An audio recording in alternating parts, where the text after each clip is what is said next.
EPW में मैंने एक जो निबंध लिखा था उसका शीर्षक था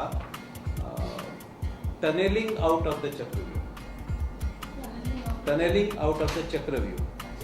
हाँ, टनेलिंग की उपमा जो थी वो क्वांटम फिजिक्स से ली गई थी कि कई बार होता है कि जब वो एक कण होता है वो अपनी चहारदीवारी जो होती है, चहारदीवारी में कैद हो जाता है, वहाँ से जब निकल नहीं पाता है तो कैसे वो एक टनल बना के निकल जाता है। ये चक्रव्यूह मैंने इसलिए कहा था कि अभिमन्यु के मामले में तो वह चक्रव्यूह में गया। हमारे यहाँ बालिकाओं के बारे में आज ये हो रहा है कि चक्रव्यूह ही उन तक पहुँच रहा है, कोख में रहती हैं तक।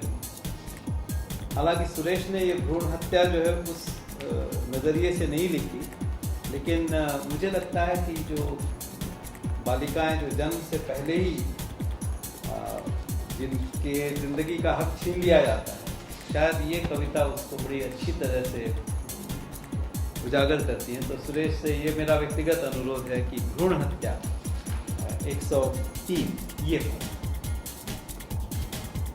कविता का शीर्षक है भ्रूण हत्या। अभिमन्यु, तुम भाग्यवान थे। तुमने माँ के गर्भ में जो सीखा उसे दुनिया को दिखाकर तो गए। हमारी व्यथा सुनो जो जन्म से पहले ही मर गए।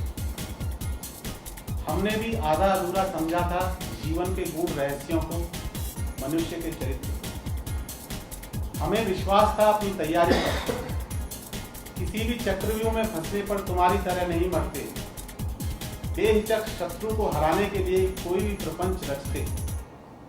धोखे से मारा गया था तुम्हें, इस तरह हम नहीं फंसते।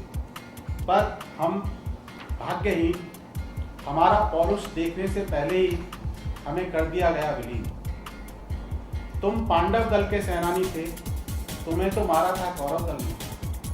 किंतु हमारी हत्या में कौरव और पांडवों दोनों का हाथ है। महाभारत के महानायक भी उनके साथ, ये आश्चर्य की बात है। हमारा भी प्रण है, जन्म लेने का यदि मौका पाएंगे, किसी भी हालात में तुम्हारी तरह नहीं मारे जाएंगे।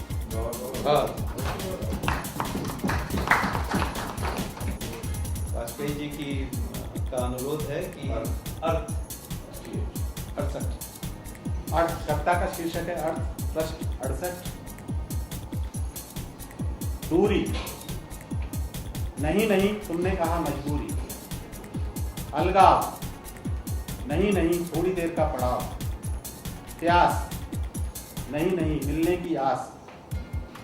तड़पना नहीं नहीं, सच होता सपना। शर्तें नहीं नहीं, जीवन की खुलती पड़तें।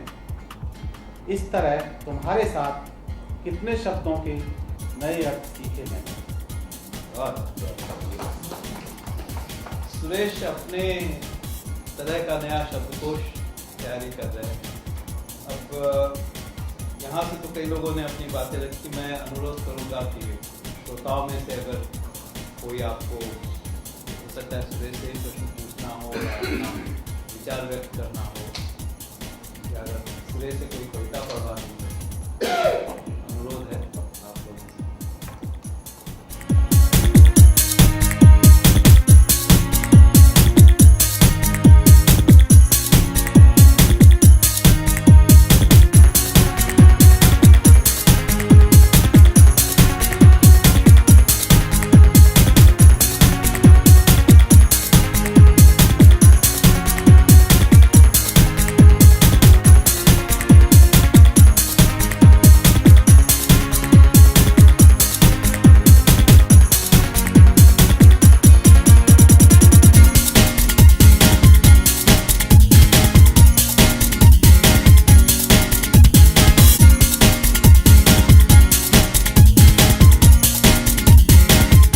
लोकतंत्र जरा पढ़े। लोकतंत्र 94 94। कल तक चर्चा आम रही जो सत्ता के गलियारों में, खास खबर बनकर छपती है सुबह के अखबारों में। गुस्साई जनता को अब कैसे बहलाया जाएगा, इसी बात पर फोड़ मची है कुर्सी के दावेदारों में। जिस इज्जत की खातिर सब कुछ छोड़ दिया, वो इज्जत नीलाम हुई सरेआम बाजारों में। नकदी औरत दारू गांजा सुल्फा खेल तमाशे, कमी नहीं है किसी ऐप की धंधे के फनकारों में। प्यार के लिए वक्त नहीं, प्यार के लिए वक्त नहीं, नफरत के लिए कहां से लाऊं मैं। प्यार के लिए वक्त नहीं, नफरत के लिए कहां से लाऊं मैं, तेरे जैसी फितरत कहां से पाऊं। और ये सुरेश ने थोड़ा सा मेरे ख्याल से असावधानी वश ये लिख दी है कविता, लेकिन पढ़ दें एक सेकंड। 1 नंबर पृष्ठ पर है, कविता का शीर्षक है दिन।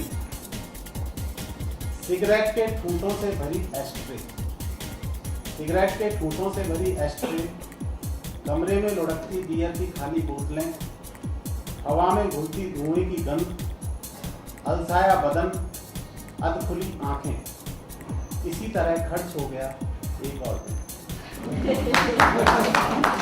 लेकिन उनके सवाल का जवाब मिला नहीं, इसलिए आप ये बता मुझे लिखने का शौक था, जो जज्बा था, वो जब मैं स्कूल में पढ़ाई कर रहा था तभी से था।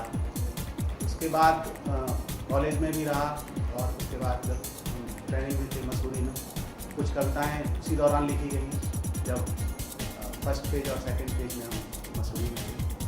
और कुछ जो मैंने देखा, जैसे एक मेरी कविता है, वो सुपर साइक्लोन जो उड़ीसा में हुआ था, महाचक्रवात, वो उस समय उस दौरान लिखी गई थी। उसके बाद जब हम ट्रेनिंग में थे तो उसमें उस वक्त एक चमोली में बहुत बड़ा भूकंप आया था, उस पर एक कविता है मेरी। इसी तरह अभी उड़ीसा में आप सबने शायद टीवी चैनल्स पे भी देखा होगा, पत्रिकाओं में, अखबारों में पढ़ा होगा, फैलिन की एक घोषणा हुई थी, फैलिन। तो उस पर मुझे भी कुछ जिम्मेदारी सरकार की तरफ से थी उस दौरान, तो उस पर भी मेरी एक कविता है। तो कुछ जो समाज में हम देखते हैं, उनसे कुछ भाव आते हैं, विचार आते हैं, और कुछ अपनी जो हम सोचते हैं, जैसी समझ है, जो हमारे व्यक्तिगत अनुभव हैं, खट्टे मीठे जैसे भी हैं, उनसे कुछ भाव आते हैं, और वही भाव किसी न किसी रूप में कविता के रूप में बाहर आ जाते हैं। सुरेश ने चूँकि ये बात कही फैलिन तूफान की, तो मैंने उसे 99 में धकेला था, और उस 99 के चक्कर में 2013 में फिर उन्होंने फैलिन ये किया। 99 का चक्रवात और 2013 का चक्रवात, उसमें बड़ा स्पष्ट फर्क है। 99 का चक्रवात जो है उसको मैं कहता हूँ लिस्ट ऑफ डोंट्स, और 13 का चक्रवात था it is list of dos. ये बड़ा, क्योंकि मैंने 99 का चक्रवात एक बड़े अलग तरीके से झेला था। मैं वहाँ स्पेशल सेक्रेटरी जनरल एडमिनिस्ट्रेशन था, जो तकरीबन आप कह लें कि मुख्य सचिव का बैकअप होता है, और अक्टूबर से मार्च 6 महीने का ये जो समय काल था, तो बाकी विभाग तो एक फिजिकल चक्रवात झेल के आगे बढ़ा। मैंने 3 चक्रवात झेले, राजनीतिक चक्रवात, और उस समय उन 6 महीनों के दौरान मुझे याद है कि 3 मुख्य सचिव और 3 मुख्यमंत्री बदले। तो बाद में मैंने जब 6 महीने बाद जब मुख्य सचिव थे उनको, पटनायक साहब, मैंने उनको कहा था कि सर अगर एक मुख्य सचिव रहते और 3 मुख्यमंत्री बदल जाते तो मुझे कोई परेशानी नहीं। वो तो एक मुख्यमंत्री रहते, 3 मुख्य सचिव बदले जाते तो भी मैं झेल लेता। ये जो 3 और 3 का कॉम्बिनेशन था, ये बड़ा मतलब जिसको रोलर कोस्टर कहते हैं, तो और वहाँ बड़े कड़वे अनुभव रहे थे 2000 और उसका बिल्कुल कंट्रास्ट हम लोग कह सकते हैं 2013 में उड़ीसा सरकार ने जिस तरह सारी चीज़ों को हैंडल किया। मुझे कहीं पे लगता है कि वो 99 का जो प्रशिक्षण था 2013 में काम आया।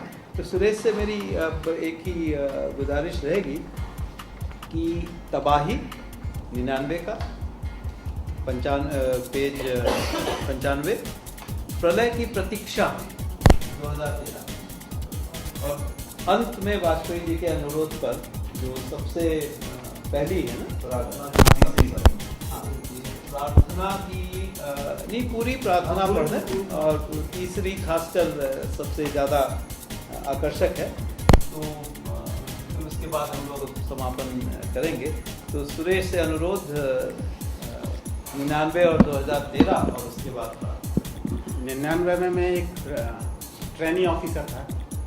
तो मुझे जो एक जिला है जगत सिंहपुर, उसमें एक ब्लॉक एडसमा ब्लॉक है, उसमें तकरीबन 10,000 लोगों की मौत हुई थी और सैकड़ों गांव पूरे के पूरे, ऐसा लगता था वहाँ कभी गांव था ही नहीं, इस तरह से तबाह हुए थे।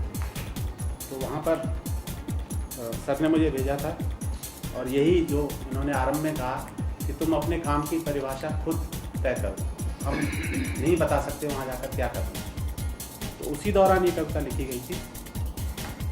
बस्तियाँ दर बस्तियाँ उजड़ गईं तूफान से, बस्तियाँ दर बस्तियाँ उजड़ गईं तूफान से, क्या एक भी सवाल पूछा गया भगवान से, क्या एक भी सवाल पूछा गया भगवान से। मंदिरों और मस्जिदों की तो यहाँ कमी नहीं, मंदिरों और मस्जिदों की तो यहाँ कमी नहीं, फिर ऊपर वाला क्यों खफा है इंसान से।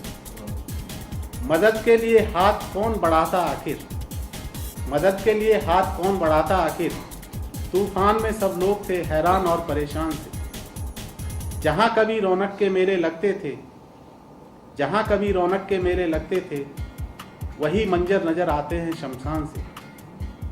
सब लोग परेशान थे उसके सवालों से, अंतिम पंक्तियां हैं। सब लोग परेशान थे उसके सवालों से, पर मुझे तो उसके सवाल लगे आसान से। दूसरी कविता ये मेरा 2013 का जो अनुभव था, जो दो तूफान देखे, एक तूफान जिसमें इतनी तबाही हुई और दूसरा तूफान जिसमें हम तबाही को रोक सके। तो ये तूफान के आने से पहले उसकी जो वार्निंग इशू हुई थी कि तूफान इतने बजे आएगा, तो उससे पहले की जो क्या स्थिति मन स्थिति रहती है उस पर मैंने कविता लिखी है। प्रलय की प्रतीक्षा, प्रलय से ज्यादा भयंकर है प्रलय की प्रतीक्षा, प्रलय से ज्यादा भयंकर है प्रलय की प्रतीक्षा। आशंकित मन, अनिश्चित जीवन, कल्पनाओं के घोड़ों पर सवार, घेर लेते हैं हजारों विचार। हर पल मरना, हल्की सी आहट पर चौंकना, डरना। हर पल मरना, हल्की सी आहट पर चौंकना, डरना। हर घड़ी बन जाती है एक सदी, प्रलय की प्रतीक्षा। संग्रह की पहली कविता है, 3 छोटी छोटी कविता है। पहली कविता सिर्फ 5 शब्दों की है। प्रार्थना, प्रार्थना ईश्वर के न होने की यातना। दूसरी छोटी कविता है, प्रार्थना के लिए जुड़े हाथ, देवताओं के नाम बुदबुदाते होंठ, आशीर्वाद लेने को आतुर सिर, बंद आंखें। क्या ईश्वर को इसी नपुंसक श्रद्धा की आवश्यकता है। तीसरी कविता है, प्रार्थना ही शीर्षक है। सहेजो सुंदर और आकर्षक संबोधन, खोजो रंग बिरंगे पत्थर, नापो ग्रहों उपग्रहों की दूरियां, देखो मीनारों और गुंबदों के नक्शे, पढ़ो वास्तुकला की पुस्तकें। शब्द, पत्थर, दूरी, नक्शे, इन सब से मिलकर बनेगा एक प्रार्थना घर। शब्द, पत्थर, दूरी, नक्शे, इन सब से मिलकर बनेगा एक प्रार्थना घर। प्रार्थना की रचना अभी बाकी है।